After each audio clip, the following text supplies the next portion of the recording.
Жек Лондоны зохиол Саран хөндөй 26 дугаар хэсэг.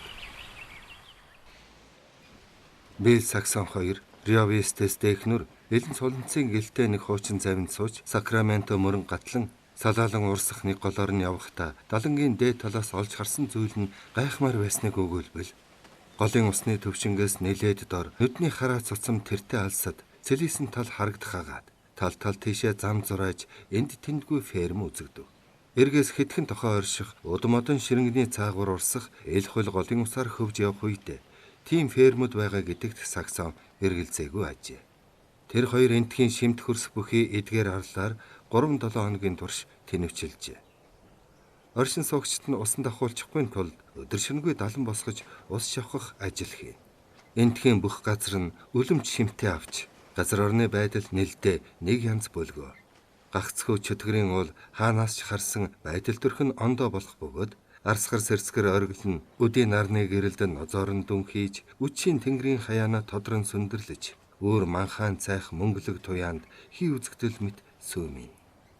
Манай хоёр заримдаа явгнаар голцоо моторт заваар дунд голын уурхай хүртэл бүх чиглэлээр хэрэн явж Сан Хавкинаар уруудан Антиох хүрч Жоржианаар өгсөн Сакраменто мөрөндөх Волиот Гров хүртэл явхад харин нутагт ороод ирсэн мэт санагдах ажээ. Тарилангийн талбайд олон мянган хүн ажиллах боловч өдөржин тэнлээч гэсэн англиар ярих ганц ч хүн таарахгүй сонив.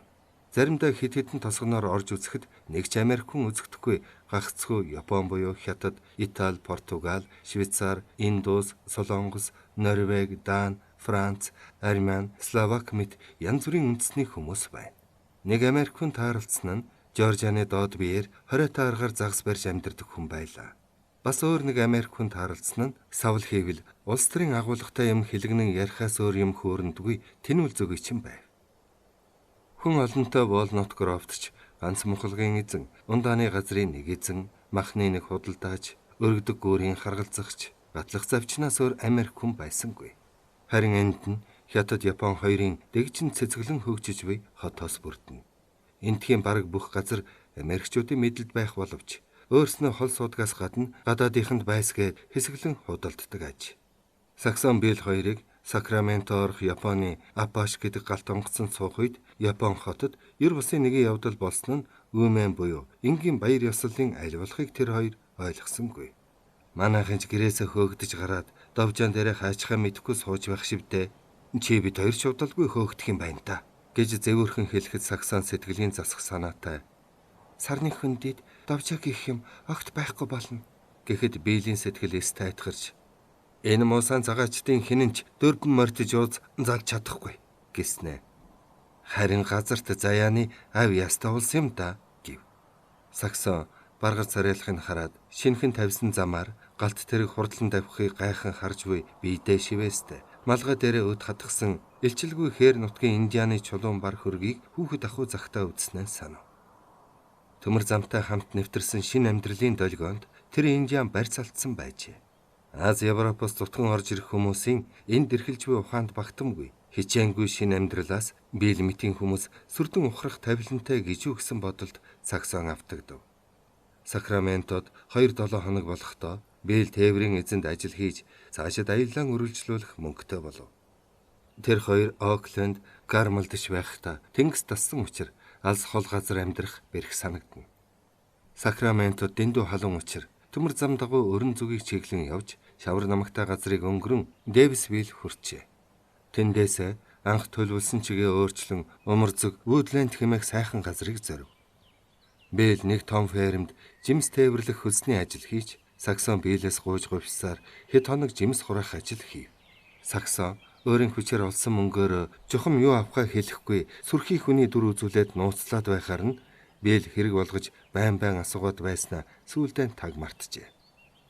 Мөнгөө гуйвж хөхөнгийн тасалбар аваад Бэдстрозерст бичсэн загталтаа хийгээд явуулснаа ч хэлсэнгүй.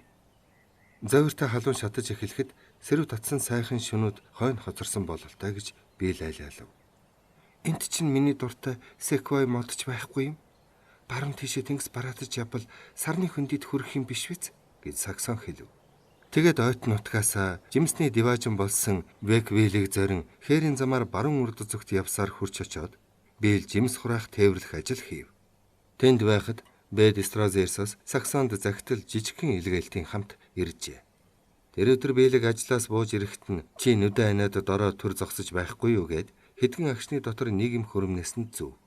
Түүнийг ямар нэг юмар хатгах мэт болмогц Бэл зочин сандрахад Саксон зүгээр нүдэн нэх болоогүй шүү гэд би чамд сонин үзүүлнэ. Чи одоо намайг үнсэнгүүт доошоо хараарай гэв. Саксоныг үнсгэд Бэл нүдэн нээж ингэрэн харвал алтан медалууд зүйлттэй байв. Урд нь тэр хоёр кино үзээд хөдөө гарах хүсэл бий болсон тэр өдрөө алтан медалуудаа барьцаанд өгсөн билээ. Үгүй эн чинь чи чинь ийм зайлтай хүн байх нэ. Мөнгө яасны чинь одоо л мэдлээ. Чи ийм л хүн. Би мэдэж байсан. Алив наашир гэд Бэл түүнийг нь тэврэв. Хайртай хүнийхээ булчин шүрмсэн дарга буюу дийлдэх боловч өөдөөс нь тэмцэн молтрон зайлах дөрөв зүйлж байтал гал дээрх цайн дэвэрч тэрхүү сайхан ундаага аврах хэрэгтэй болов. Бэл оройн хоол идэж уусны дараа тамхиа нэрх зуур. Үнийг хэлэхэд би энэ медалуудаар багч гисэн бахархдаг байсан юм шүү. Бас ч залуухан байхдаа Фокс их сонирхож явсны маань дурсгал юм да. Тэр үед би ястаа зол ботоо жаал байж нэр шүү. Харин сүүлийн үед медаль аж мартсан бай. Чи бид хоёр Оклендоос түмэн жилээр хол байгаа хойно аргач үгүй юм уу та. Гэхэд Саксон загтлыг задлан дуудах зур. Тэгвэл одоо энэ захиа чамайг Оклендод дахин буцаанда гэв. Бэд янз нь нөгөө ажил хаялт юугаар дуусныг би л мэдэж байгаа гэж бодоод тэр тухай нэг их дэлгэрэнгүй бичлгүй хэн хэнийг ажилд эргүүлж авсан, хэн хэнийг хар дансанд оруулсан тухайг л тооцсон байна. Өөрийг нь ажилд авсан тул одоо Бэлийн морин тэргийг хөтөлж байгаа гэсэн нь гайхмаар ажээ. Түүнээс ч илүү басны гайхмаар зүйлийг Бэлд сонсгох ёстой гэжээ. Үүнд түрүүчийн ахлах дэлбэгч нь нас барж оронд нь дараахан орсон хоёр хүний аль нь ч морь мэдэхгүй гайгаар баахан холиан бантан хийсэн гин. Нэг үгээр хэлбэл эзэн нь өнөөдөр Бэдтэй ярихдаа Бэлийг алга болсон тих харамсдаг гэжээ. Бэд бичгтээ эзэн чиний тухай юу ч мэдэхгүй дээ тэгж байна гэж бүү бодоорой. Чиний бүхий л баян андахгүй байна лээ. Чиний баллаж тавьсан бүх урагчдын нэрийг ч мэдэж байгаа гэсэн атлаа надад шууд ингэж хэлсэн. Хэрв цаадахынхаа хаягийг надад өгөх эвгүй байгаа бол манад ирж хуучин ажилдаан орно. Ирж ажилвал сард $125 өгнө гэж байна гэж бичээрэй гэсэн шүү гэжээ. Саксон захидлыг уншиж дуусаад Бэл юу гэх болоо гэсэн сэтгэлийнхэн төгшөөг нууж ядан хүлээлээ. Бэл өвсөн дээр тоглолтон сунаж хэвтээд бодлогошрон тамхиныхаа утааг цагиргалуулан гаргаж байв.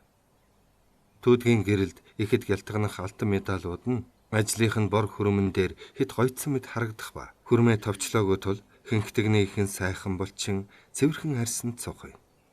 Бэл гинэт ямар нэгэн бодо бололтой сэрвсгийн эргэн тойрноо нүд хэсвэлэн харвал одоохондоо түүдгийг нөмрөлсөн халахвч болж буй хонжил, кофе чандаг, тортог болж хонхоосон гүц, модны хажууд тэхий голын хүртэл шааж орхисон балцсүх бас Саксон үзэгдэв. Нүдэнд нь инхрийлэх шинж илэрснэ. Дараа нь ямар нэгэн юм лавлах гэсэн мэт байдал тодров. Саксон дуугүй л байлаа. Бэл за яах вэ? Тэр өөдгүй этгээдийн тухай надад дахин бөө дурсаарай гэж намайг хэлж байна гэж чи Стразерст бичих хэрэгтэй. Чи нэгэнт захаа бичих юм чинь би цаатханд чинь баг зэрэг мөнгө явуулж цагаа олж явъя. Хүүтэйгээ хэд болох нь бодтоо. Пальтооч яах вэ тэр чигээрээ болог гэлээ.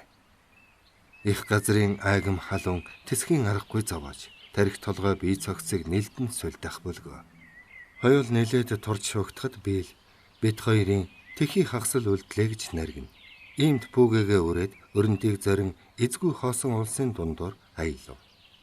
Бернсийн хөндийг хөрөхөд улайсан агаарын мярс хийх нөлөөнд хоёулангийн нүд толгой өвдөж эхлэхэд гагцхөө өглөө өчийн сэрүүнд явцаар хитгэн уулын хярд аваад наана химэх хөндөд хүрв. Цаанаас нь Сономагийн хөндий залгах бөгөөд тэнд Хестингсийн аж ахуй буй.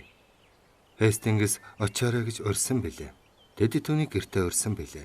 Зохиолчийг ээлжид хувьсгал дүрсгэн гарсан Мексик руу явсан тухай Бэл нэг сониноос санамсаргүй олж үзээгүй бол тэр хоёр үнэхээр тэднийг айлчлах байжээ. За яах вэ? Хожим уулзъя. Чи бид хоёр Бертийн дуулж байсан саятан шиг хоёр юм уу да? Ялгаа нь мөнгөөр биш цагаар их туйлдаг болсон юм. Альч зүг ялгаагүй сайхан. Гэхдээ өрн зүг явах илүү сайхан юм гэж Бэл хэлээд баруун хоошоо эргэж нэл усан үзмийн болон жимсний цэцэрлэгтээ Наано хөндийг дамжин явлаа. Наано хөндөд Билл ажил хийхээс 3 удаа татгалзав. Санта Еленыг өнгөрөөд явж байтал Саксоны дуртай Секвой модон тааралдаж туйлын их баярлаж явлаа. Тэр хэн дээр харсан уулын хярын баруун биелийг тас зүссэн нарийнхан хавцлуудын билээр тийм мод ургасан байв. Төмөр зам ухарцам Калистод хүрэхэд дунд хот хотгор нуур орохоор явдаг 6 морь хөлөлсөн жуус тэрэг үзэгджээ. Аялагч хоёр маань одоо хаагур явхаа хэлэлцэн тохироод зам нь тэнгис тийш биш нуур ихтэй нутаг ордгийг мэдээд уулын дундуур мөн л баруун тийш Орос гол хэмээх хөндийд хүрч Хилдсбергийн хаяанд очив. Энтхийн шимтэй хөрсөнд томхоо тариалсан байх боловч Билл Индиан, Япон, Хятад хүмүүсийн дунд томхоо хурах ажил хийхийг хүссэнгүй. Би эдэнтэй ганц ч цаг эв түнжинтэй ажиллаж чадахгүй. Гавлыг нь хаг зохиж золигдох байх. Харин энэ Орос гол гэдэг чинь яасан сайхан голов. Хоёулынд буй усан цэлий. Тэндээс цэцэг навч дэлгэрсэн өргөн цэлгэр хөндөй дундуур хойд зүг чиглэн яаралгүй явхад газар орны байдал нэн тааламжтай тул хоёул ажил хийж мөнгө олох хэрэгтэй гэдгийг мартаад өнөөх сарны хөндөй гэдэг нь хизээ нэгэн цагт зайлшгүй биелэх алс холын алт мэт сайхан мөрөөдөл санагдана. Кловердейл хотод очиход Биллийн азан шаваа өвчин эмгэг мэт янз бүрийн зуурдын шалтгаанаар тус хотын морин тэрэгний үйлчилгээний газруудаар дэлбэгч хөрөлцөхгүй байжээ. Тэнтхийн халуун аршааныг үзэх хүсэлтэй жуулчид галт тэргээр өдөр бүр ирэх тул Билл 6 морьт жуузыг насан туршдаа жолоодсон хүн шиг залж пэг дүүрэн суулгасан хүмүүсээ яг цагт нь ууланд аваачиж байна. Хоёр дахь удаа Саксоныг хажуудаа суулгаж яв. 2-7 хоногийн дараа хуучин дэлбэгч нь хурч ирэв. Биллийг манад ажилд орохгүй юу гэсэн боловч Билл үгүйгээд хөлсөө авч хоёул цааш умар зүгээ зорин алхав. Саксоныг тайган нохоон гөлөг олж Хэстингс авхан ярьж байсан нохоон дурсгалыг санаж Посум гэж нэр өгчээ. Тэр нь даанч жижиг тул хүний алхаа гүйцэж ядан шогшиж цогсоор хөл нь ултахад Саксон твш явах болов. Сүүлд нь Билл пүүгэнийхээ дээр суулгаж явсан боловч шилэн хүзүүний минь өсийг хэвж дууслаа гэж үглэх болов. Өвлийн анхны үер бороонд нэвт зохиулсаар Юкая хотод хүрчээ. Саксон чи тэнүүлч хөлөг гулсах шиг хөнхөн хөвж байсныг санаж байна уу? Энэ зам бас тийм л амархан гулсаад өнгөрлөө шүү. Харвсан сумал гэсэн үг. Одоо хоёул хаана өвлчхөө бодох цаг боллоо. Юкая тун аятайхан хот шиг байна. Өнөө шин нэг өрөө хөлсөлж унтаад юм хүмүүс айтрах хатай. Би маргааш жүчээнийхэнтэй уулзаж ярилцъя. Тохиромоор юм олдоод ажилд орвол жам байшин хөлсөд сууя. Ингэж өвлжөөд цааш хааш явхаа шийдье гэлээ. Тэр өвөл Кармелд байсан шиг тийм баяр баясгалантай сонин сайхан өнгөрсөнгүй. Кармелийнхнийг Саксон урднч гисэн өндрөөр үнэлж байсан боловч одоо тэд улам бүр эрхэм сайхан улс байсан санагдана. Юкайд хүмүүстэй зүс танихын төдий болсноос хэтэрсэнгүй. Энтхийнхэн Оклендийнхны ажилчин хүмүүсэрхүү агаад нэлээд баян нэг нь бусдаасаа зож гэрч хөнгөн тэргээрэн давхилдана.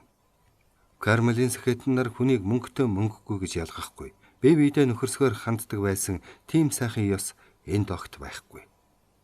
Гэсэн ч Юкайд өнгөрөөсөн нэг өвөл нь Оклендд байснаас хол дээр байлаа. Билд хийх байнгын ажил олдоогүй боловч аргалж чаргалан амь зууж жижиг муу байшинтай хоёул зовж төгшхөмгүй хамттай байх нь таатай санагдана. Хотын морин тээврийн хамгийн том зүчээнд нөөц дэлбэгчээр ажиллахад зав чөлөө их гарах учир Билл морин аймалчж үзжээ. Энэ ажил нь олигтой биш юм. Харин ч алдаж хожигдох явдал нэлээд гарч байлаа. Гэсэн ч татсан махтай хоол идэх, кофе уухтайгаа байлаа. Ялангуяа хувцах нарын талаар бишгүй хангалттай байв. Билл нэг этгээдэд сүрхий заллуулан шулуусандаа инээд нь хөрч. Энэ золгийн фермчид хэнийг ч молигдох улс юм да. Олдсон завшааныг алднаа гэж нэг байхгүй адтай амтд. Зун цуслан ган хөлслөн өвөл болохоор морины 8 өсөр гэж бие биенээ шулна. Харин би Саксон минь эднээс их юм сурч авлаа шүү. Одоо би эндээс молихч өмхөхгүй занганд ч орохгүй боллоо. Чиний үнэн ч хүн чинь бас нэг юм сурлаа шүү дээ. Одоо би хаанч морины 8 хийхэд хоолоо олж идэхтэйгээ болсон гэж ярив.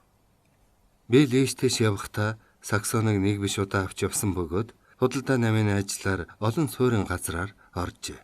Хүний морь худалдахаар явахад нь ч Саксон хамт явдаг байв.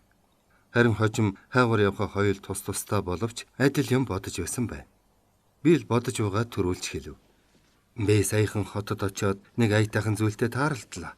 Миний бодлоос гарахаа болоод байна. Юу болохын чийж таахгүй л байх та. За яах вэ? Би өөрөө хэлье. Хүн үнэмшмээргүй гой чингэлэг тэрэг. Жинхэнэ сор бат бөгч гэж яриангүй. Пиж саундд захиалж хийлгэжээ. Бүх батыг нь янз бүрийн замаар сорж шалгасан гин. Захиалсан залуун сүрьяатай байж эмч тоогооч хоёртойгоо аялж яваад 2 жилийн өмнө энэ юкайд нас барж. Чи тэр тэргийг нэг нүдэрэн үзвөл үү? Юм бүхнийг тааруулж тохируулсны яа дугуйтай гэрэл гэсэн үг.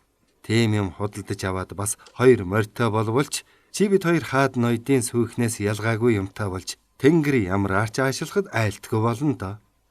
Би ч бас тийм нэг чингэлэгтэй болвол яасан сайхан бэ гэж өвлжин ботсон юм. Ямар сони юм. Ер нь чи минь замд явахдаа заримдаа сайхан их нэртэй гэдгийг мартчихсан юм шиг байдаг. Чингэлэг дотор явбал бие өөд татаж явалгүй яах вэ?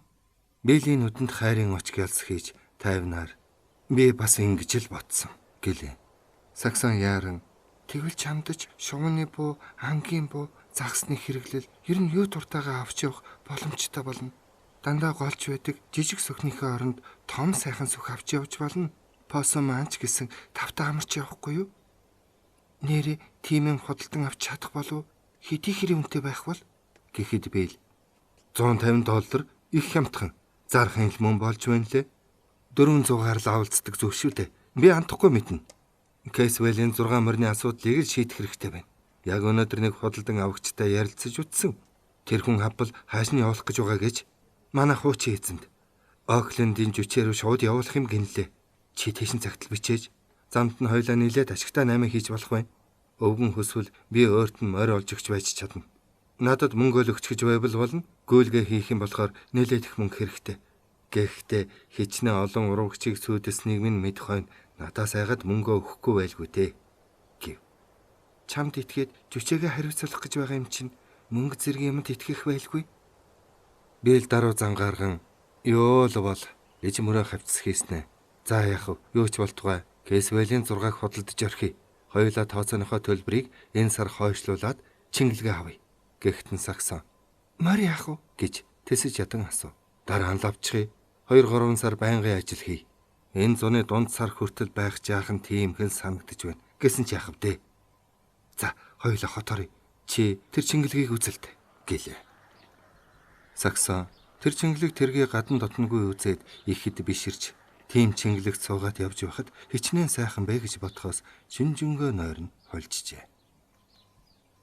Кейсвелийн мордыг худалдаж төлбөрөөч хойшлуулж чингэлэг тэргээ өөрийн болгож чадаад 2-7 хоногийн дараа бороо шивэрсэн нэг өглөө бийл морд худалдан авахар гэрээс гарснаа төдгөн буцаж ирэн гаднаас "Саксон явъя. Дээлээ өмсөд гараад ирээч. Чамд багсаа үзүүлэх юм байна" гэжээ. Тэгээд хотын захад адууны худалдааны жүчээнд очиж цаана байх сарвчтай том хашаанд оров.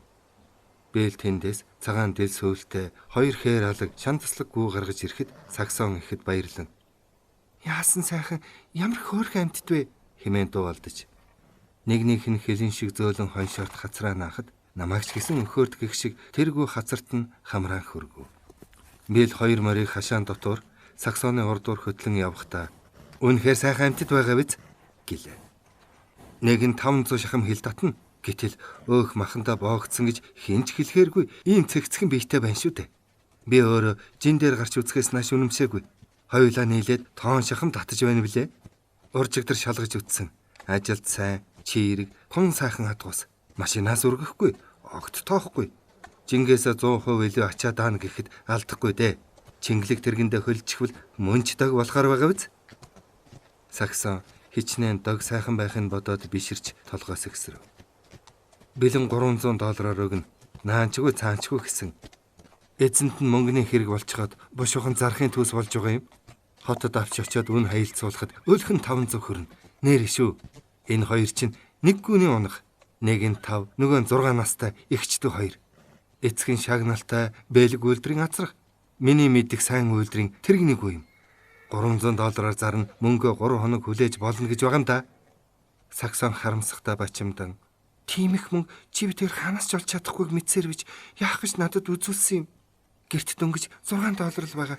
Чи өөрөө 6 хүрэхгүй доллартай биз дээ гэвэл Бэл учиртайхан инээмсэглэж чи намайг ганц ингэх гэж энд авчирлаа гэж бодож байна уу? Тэгвэл эндүрсэн байна гэд уруулаа шилэмдэж зовсон янзтай хөлөө сэлгэн зогсож байснаа. За чи миний яриаг таслалгүй сонс. Би бүгдийг яри. Ойлгосон байз гэлээ. Саксон толгойд өгөв. Яг байз. Энэ удаа Саксон хүлцэнгүүгээр толгой сэгсэрлээ. За тэгэхээр нэг ийм юм болоод байгаамаа гэж Бэл төвтчин хэлснэ. Фрескогоос энд Жал Сэндоу телеграф хийлийн бахархал гэдэг хочтой нэг залуу ирж л дээ. Хүнд жингийн фоксчин. Тэгээд Бямб гаргийн орой Монтана Редтэй Дэвжэнд гарах ёстой байж. Гэтэл Ред нь өчигдөр дасгал хийж байгаад гараа хугалчихж. Зохион байгуулагчид нь үүний хүмүүсээс нуусан юм байна. Яагад гэвэл зөндөө олон тасалбар зарчихсан. Бямб гарагт маш олон хүн үзэх юм байна л да. Хэрвээ хүмүүс мэдчих юм бол тасалбарынхаа үнийг эргүүлж авна гэд боо юм болно. Тэгээд Редийн оронд намайг тулалдуулахаар шийдсэн юм. Би яг нэрд гараагүй цоо шинэ хүн болох юм л да. Сайн дооч өөрөө мэдэхгүй. Дэвжэнд надаас хойш гарч ирсэн залуу л да. Бэ Пог сонирхдаг хөдөөний л нэг хүн болж Роберт Смор гэх ч юм уу нэг тийм нэр зүгээ Дэвжэн дээр гарах учиртай юм. Хүлээж бай Саксон минь хүлээж бай. Ялснаа нь $300 шантай. За ойлгож байна уу? Чи байж бол да. Надад тэрнээс амархан юм байхгүй. Өгсөн хүнийг тонохоос өөрцгүй. Сайн доо сүрхий бокс чинь мэднэ яриангүй тийм. Би сонингоос мэдэж авсан юм. Гэхдээ ухаан сэлэхтэй муу. Би баахан уддаг маань үнэлтэй. Гэхдээ толгой минь сайн. Бас гар минь хоёулан ажилдаг. Сайн доо миний эрхэнд орно. Би сайн мэдэж байна. За одоо чиний хэлхийг сонсъё. Хэрвээ зөвшөөрвөл энэ хоёргүй манайх болно. Үгүй гэвэл ингээд л дуусаа. Яахавта тэгээд би хоёр азахтай болохын тулд живчээнд хөлсний акт ч нь болно үз. Азахнаас өөр ойлгохтой юм авч чадахгүй л болно гэдгийг харин битгий мартаарай. Чи сайн бод. Наад руу ингэж ширтээд яахсан юм те. Наад хоёр руугаа харсан дээр биз. Саксон шийдэж чадахгүй сэтгэл зовж өмнөө зогсох хоёр сайхан гүв дэмээс ширтэн. Нэрийг Хаазл Хаати гэдэг юм. Манайх болчих юм бол хаа гэж нэрлэх юм шүү гэж Бэл хорхоог нь хөдөлгөх санаатай аятайхан шиг хэлв. Гэтэл Саксон морины тухай мартаад Оклендд байхдаа тэр орой Чикагийн аянгатай үзэлцээд үхтлээ нүдүүлж сэг болтлон зэрэмдэглүүлээд ирж байсан Бэл нүдэнд нь харагдана. Тэгээд ам нэх гэтэл царайныхын байдлыг анхааралтай ажиглаж байсан Бэл түүнээс урдж Чингэлэг тэргэндээ оруулчихад байхад ямар гоё ганган байхынгүй чи нэг бодоод үзэлдэ. Ийм сайхан унлаг хавь ойрдоо үзэхгүй шүү гэхэд Саксон өөрийн ирэхгүй. Чи минь олигтой бэлтгэлж хийгээгүй шүү дээ гэв. Яалаа гэж үннийг хэлэхэд энэ жил тойрон дасгал хийсэн. Хөлмөн төмөрлөг гэсэн үг. Гартаа бүлтэй байхад хөл тэсгээл тэснэ. Миний гарын бол хэний ч дор орохгүй. Түүнтэй удаан мөнгө нөхч үгүй. Сайн доо шууд дайрдаг хүн. Би тийм хүнийг амархан, маш амархан буулгаж авна. Тэвчээртэй хэрэг аргийн юмд ажирдаггүй тийм бокс чинь хэцүү. Харин тэр Жал Сэндоу гэдэг чинь огт тийм хүн биш. Намайг дайрч эхлэхээр нь 3 буюу 4 дугаар үед нь нам цохоод хайчихна. Үнэхээр амархан да. Даанчны хялбархан да Саксон минь. Бага авахаас жишгүүртэй санагдана. Нэрэ шүү. Гэхдээ чи дийлдэд бас бэртчгүүл яана гэхээс аимшигтай байна. Би чамдаа их хайргүй бол зөвшөөрч магадгүй л дээ. Чамайг ирэмдэг болчих юм бол яах болж вэ гэж Саксон урам уутайхан эсэргүүцэв. Бэл залуу халуунаас бяр тэнхэндээ ирдэж чангаар инээгээд чи намайг Дэвжэн дээр гарсан гэж бодоогүй байтал чинь Хаазл Хаати хоёргүй маань манайх болчихсон байна да. Ерэн Саксон минь заримдаа зангидсан гарынхаа чадлыг үзмээр бяр амтагтаад болохгүй юм байна шүү дээ. Хичнээн олон сарын дотор хон шиг номхон явах нэг л биш. Гарын булчин загт наатж байх шиг үгүй аль нэг юмыг хэмх дэлсмээр санагдаад болчихгүй юм. Өдөөний нэг болохонтонтой зодолдоод шүүхэд шилжиж байснаас Сэндоуг дийлээд $300 авбал хамаагүй илүү ухаалаг юм болно шүү дээ. Үгүй чи энэ хоёрыг дахиад нэг харалдаа. Хөдөө аж ахуйн ажил жинхэнэ таарна. Чи бид хоёрыг сарны хөндөд очиход туйлын хэрэг болно. Шандастаа хадгус. Одоо ч гэсэн шууд анцсан төлөхөд болно гэж Бэл ятгана. Бэл тэр орой 8 цаг 15 минутанд гэрээс гарчээ. Саксон юмыг яаж мэдхэв гээд халуун ус мөс ер нь хэрэг болох юм болгоныг нь бэлдээд байтал Билл яг 1 цагийн дараа хаалга тогшиж довжин дээр гарч ирэх хөлийн чимээн сонстов. Саксон тэр тэмцээнд орохын дургуцж байсан боловч зөвшөөрсөндөө хорон бүрт өөрийгөө зэмлэж байлаа. Хаалгаа онгойлгохдоо эрэмдэг зэрэмдэг болчихсон байвал яантаа гэж туйлын их айж байв. Гэтэл дөнгөж цагийн өмнө гарсан Билл эгээл хэвээр харагдахад Саксон илт гонсоох байдалтай. Тэмцээн болсонгүй юу гэхэд Билл инээд алдан. Намайг тэндээс гарч ирэхэд хүмүүс та нар мэхэллээ гэлцэн хашгиралдаж мөнгөө буцааж авна гэдэл бүр шаардаж байсан шүү. Чимэл гэртээ эсмэнд эргэж ирснээс хойш боллоо. Би баяртай байна гэж Саксон өрөөр өгөө даган орох зур хэлээд Хаазл хаатын хоёрыг авах мөрөөдөл маань ингээд төгслөө гэж бодоод сэмхэн санаа алдав. Би сая ирэх замдаа чамд хэрэгтэй нэг зүйлийг авчирлаа. Чи нүдэ над гараа тосож бай. Нээгээд харахад чи нэг гайхалтай юм үзэгдэнэ гэж Билл хэнэггүй царайлан хэлв. Алган дээр нь ихээхэн хүнд бөгөөд хүүтэн юм тавихад Саксон нүдэ нээж харвал $20 зоосон долларууд твхийж байна. Саксон баярлсандаа Биллийг чимхэж нударч зогхоход манер инээ булдахыг оролдоно. Өөр тонхоос амрах юм болно гэж би хэлсэн шүү дээ. Үнэн дээр ямар ч тулдаан болсонгүй. Хэдий хугацаа үргэлжилсэн гэж бодож байна. Дөнгөж 27 секунд. Хагас минут ч хүрээгүй. Хэд дэлсэн гэж ганц. Билл ганц зогсон. Одоо би чамд яаж цогж унаснаа үзүүлье. Ястаа нэг нам цогсон доо гэв. Билл өрөөнийхөө тэг донд өвдгөө ялимгүй нугалсхийн ирүүгээ зүүн мөрөөр нь таглаж зүүн хажуу гисээ тохоогоороо хамгаалan атгсан 2 гараа зэхэж зогсов. Нэгдүгээр үе эхлэх тохио дурлаа. Бид 2 гар барих ёс гүйцэтгээд удаан үргэлжлэх тэмцээнд бэлдэж эхлэв.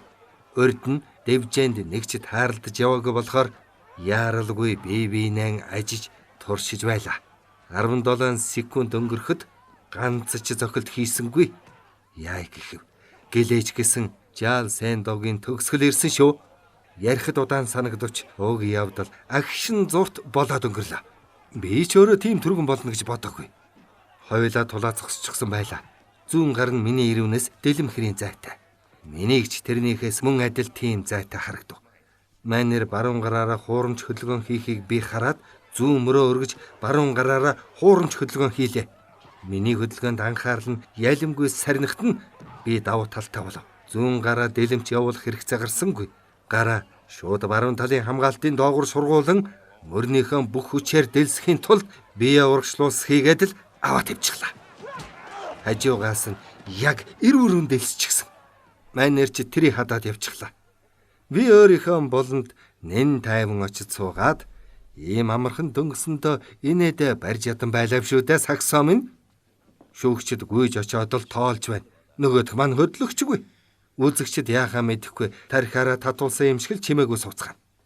Дасгалжуулагчд нь болонд нь аваачин сандал дээр суулгаад түшиж байна. 5 минутын дараа нүдэ нээвч нүд нь шил шиг цэхийгээд юу ч олж үзэхгүй байна. Дахиад 5 минут болсны дараа боссон боловч хөл нь хөвөн шиг оргиод зогсож чадахгүй харагдсан. Дасгалжуулагчд нь арай хийж дэвжэнээс гарган Жордан руу аваад явлаа. Хүмүүс галзуурах мэд хашгиралдан эхэлж мөнгөө буцааж авна хэмээн нэхэж гарав. 20 секундэд ганц зохилт хийхэд Робертс Биллийн бүхэл амьдралдаа хань болгосон эхнэрийн дээд цорын ганц эхнэр нь гайхалтай сайхан 2 гүйтэй боллоо гэдгийг бодоод үзтээ гэж нэм бахархалтайгаар ярив.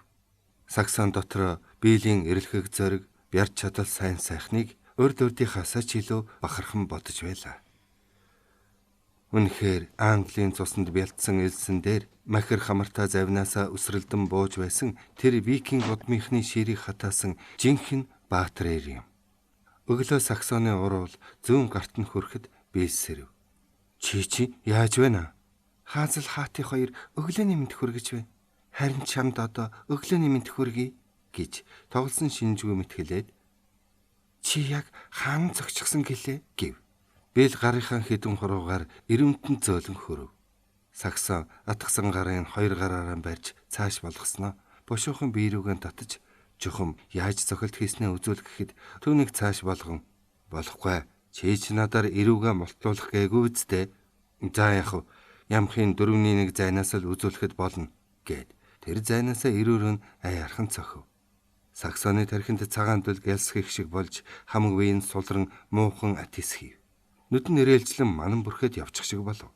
Хоромхон зуур зүгээр болсон боловч царайд нь айж гэлэмсэн шинж хил бөгөөд юу болохыг ултаа ойлгожээ.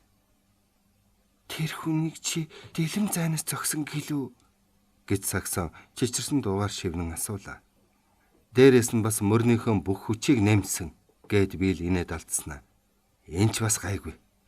Чамд би дахиад нэгийг үзүүлье гэд наран сүлжээг нь ирж олоод аймхаа мөгөөрс өвчүүнийх нь доод биеэр аяархан цохив. Энэ удаа Саксон амьсгаа авч чадхаа болов. Ухаан балартаж нүд нь харанхуйлаагүй ч гэсэн бүх бие нь мэдээ алджээ. Харин өвдөх байдал төрөвчин адил хоромхон зур алга болов. Энийг наран сүлжээ гэдэг юм. Доороос нь олж цохиход хүн ямар байдалд ордог гэж бодно. Боб Фитцсимэнс ийм зохиолтоор дэлхийн авраг болсон юм гэд. Хүний биеийн хамгийн эмзэг газруудыг зааж өгч эхлэхэд Саксон айж хавчхан байлаа. Тохооных нь дээгнүр хурууныхаа үзүүрээр дарахад тэсвэршгүй өвдмөр санагдана. Хүзүүнийх нь доод биеэр хоёр эрхий хуруугаар аяархан дарахад ухаан алдмаар болно. Энэ бол Япончуудын хэрэгэлдэг аргын нэг. Бас энд зохиход хөл ажиллагаагүй болно. Гүс энэ аргаар Хакеншмидтийг ялсан юм. Фармер Бёрнс надад энэ аргыг зааж өгсөн юмдаг. Энийг хагас нээлсэн. Чи бүжиг дээр агсан тавьсан залуу. Харин би журам сахиулагч байгаад чамайг хүчээр гаргая гэвэл ингэн гэд нэг гараараа царвнаас нь барьж нөгөө гараа тохооныхон доогуур сургуулan өөрийнхөө царвыг харуулв. Энэ мэтэр бил арга мэх бүрийг тайлбарлан үзүүлв. Ялимгүй дарахад гар нь ер бишийн хэврэг болоод хугармаар санагдав. Энийг эндээс цайлаа гэж нэрлэдэг юм. Төмөр гар гэж бас бий. Бас жаал хөөж том эрийг дээлэх ийм нэг арга бий. Хамраа хүнд тас хазуулж хамаргоо болох аюулд орвол даанч хөөрхий бидтэй. Тэгвэл ийм аргаар нүд римхийн зур дэлсгэд хамартагаа үлдэн шүү гэд эрхий хуруугаараа нүдийн дарахад Саксон өөрийн ирэхгүй нүд айнав. Нүд нь тэсэх аргагүй чинэрэн өвдөх шиг санагджээ. Тэгсэн ч гэсэн салж өгөхгүй байвал нүдийн бүлтэртэл улам чанга дарж орхих хэрэгтэй. Тэгвэл бүх насаараа сарсан бавгаах шиг сохор болно. Нүд римхийн зурал шүдээ салгана. Энэ бол гар цаггүй. Бэл гараа тавиад инээсээр дэрээ налж. За ямар санагдаж байна? Покс тоглоход энэ аргуудыг хэрэгэлдэггүй юм. Харин танхаа этгээдүүд арвил чамд хэрэг болж мэднэ гэв. Саксон эндээс зайлаа гэдэг аргыг хэрэглэхийг оролдон. Одоо би чамаас хариу аавна гэд гарын өвдөлтөл бацхыг оролцсон боловч өөрийнх нь гар өвдөн явж биелийн инээдийг хүргэв. Хоёр эрхий гэрээ хүзүүгэн дарж Япончуудын аргыг дуурайсан боловч хумсныхаа үзүүрүүдийг махисныг хараад урам нь хугарав. Сүүлдээ яаж ийж байгаад эрүүрэн зогсон боловч өөрийнх нь гар өвдөж дахин яолон энэ удаа хурууныхаа үений арьсыг шалбалжээ. Одоо миний гар өвдөхгүй те гэж Саксон шүдээ зууж аймхаа мөгөөрснийх нь хоорондоор зангидсан хоёр гараараа цохив. Гэвч хүчрэхэг булчинд хамгаалагдсан мэдрэлийн тэр сүрхий төмн өвдөх байтугай гижгэн хүрэх шиг болсон тул биел чангаар инэв. Саксон амьсгаа татлаа зогсоор сүүлдээ болоход биел зохиод байл да. Шувууны өдөр гижигдээд байх шиг тун аятайхан байна шүү гэв. Саксон ууралсан харцаар харж тийм байдгийн би ноёнт нөхөр минь үхлийн цохилт дэсэлтгэлсэн элдвэхээ ямиг амаа цангатал ярьж л бай. Тэр бүгд чинь ирчүүлийн санаанаасаа зохиосон бүтээл. Тэр бүгд чинь миний үзүүлэх хэлбэтэй зөөрлөхөд юу ч биш. Ямар ч хүчтэй эр хүнийг арчаагүй жаал шиг болгон хувиргах хэлб надад бий. Жаахан хүлээ. За одоо нүдэн бэлэн үү? Алив гэхэд бийл нүдэн хүлээж байтал уруулдан сарнаан дэлбэ хөрөх шиг болов. Чи дээллээ гэд бийлэнэн түүнийг тэврэн авлаа. 26 дугаар хэсэг төгсөв.